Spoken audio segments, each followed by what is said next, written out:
صحابہ کرام کی زندگی دیکھیں کیسی خوبصورت زندگی تھی ان کی, کتنی اچھی صحتیں تھیں. ایک بادشاہ نے رسول اللہ صلی اللہ علیہ وسلم کے پاس ایک حکیم بھیجا گفٹ کے طور پہ, تحفے کے طور پر. ایک کرے گا کس کا؟ صحابہ کا.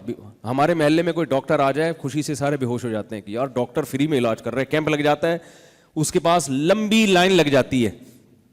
تو اس کا بھی یہی خیال تھا بادشاہ کا, غالباً نجاشی تھا یا کوئی اور بادشاہ تھا, مجھے نام یاد نہیں ابھی اس کا ذہن میں. تو اس نے گفٹ بھیجا ایک طبیب کہ ہمارے ہاں کا مایا ناز طبیب ہے, اس زمانے میں ڈاکٹر طبیب ہوا کرتے تھے یونانی طب, تو یہ علاج کرے گا. اس کا خیال تھا یہ بڑے خوش ہوں گے.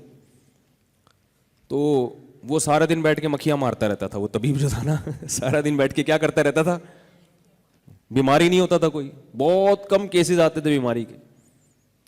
تو اس نے تجزیہ کیا کہ یہ کیا وجہ ہے کہ بیماری نہیں ہوتے یہ لوگ. تو اس کی رپورٹ جو اس نے پیش کی نا, جیسے رپورٹ نہیں پیش کرتے ڈاکٹر لوگ, رپورٹ پیش کی. رپورٹ میں یہ کہ یہ لوگ جب تک سخت بھوک نہ لگے کھاتے نہیں ہیں, جب تک شدید ان کو, یہ نہیں کہ ہماری طرح کوئی سموسہ آ گیا تو اٹھا کے منہ میں ڈال لیا, چلو چلتے پھرتے یہ رول بھی اٹھا کے کھا لو, چلو یار اب کھانا تو کھا لیا ہے میں نے, لیکن اب یہ اتنی اخلاص سے کہہ رہے تو چلو دوبارہ سے کھا لو, ٹھیک ہے نا. تو وہ اس نے کہا کہ ان کو جب تک شدید بھوک نہیں لگتی یہ کھاتے نہیں ہیں, اور تھوڑی سی بھوک باقی ہو تو یہ کھانا چھوڑ دیتے ہیں. ابھی بھوک تھوڑی سی باقی ہوتی ہے یہ کھانا چھوڑ دیتے ہیں, کیونکہ رسول اللہ صلی اللہ علیہ وسلم نے ارشاد فرمایا مومن شہوت پرست نہیں ہوتا. حدیث میں آتا ہے کہ ایک شخص رسول اللہ صلی اللہ علیہ وسلم کی خدمت میں آیا, غیر مسلم تھا, کافر تھا. آپ نے اس کو دودھ کا پیالہ پیش کیا اکرام کے طور پر, اس نے دودھ پیا, آپ نے فرمایا اور, اس نے کہا اور, آپ نے دوسرا پیالہ پیش کیا, 7 پیالے پی گیا دودھ کے. وہ کتنے پیالے؟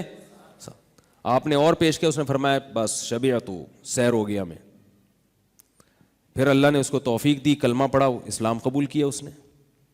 اگلے دن دوبارہ آیا, آپ صلی اللہ علیہ وسلم نے دودھ کا پیالہ پیش کیا, بھوکا تھا, اس نے دودھ پیا, ایک پیالہ پی گیا. آپ نے فرمایا دوسرا, فرمایا قد شبعت, بس سیر ہو گیا. حالانکہ اس نے یہ بیان نہیں سنا نبی کا کہ مومن کیا کرتا ہے, کم کھاتا ہے. یہ سنا اس نے نہیں سنا. ایمان کی برکت کہ خود بخود خواہشات نفسانیہ میں قناعت پیدا ہوگی. بس ایک پیالہ جب ہے پیٹ, کیا ٹھوستے چلے جاؤ, کیونکہ جو شہوت پرست آدمی ہے نا تو وہ تو مزوں کے لیے کھاتا ہے, بس کھاتے رہو چٹخارے لیتے رہو. مومن کھاتا ہے, وہ بھی لذت کی چیزیں کھاتا ہے, مگر کھاتا کس سے؟ اعتدال سے, کہ بھائی کل دوبارہ کھا لیں گے, کیا خیال ہے. تو اس موقع پر آپ صلی اللہ علیہ وسلم نے فرمایا کہ المؤمن یأکل فی معن واحد والکافر یأکل فی 7 امعاء.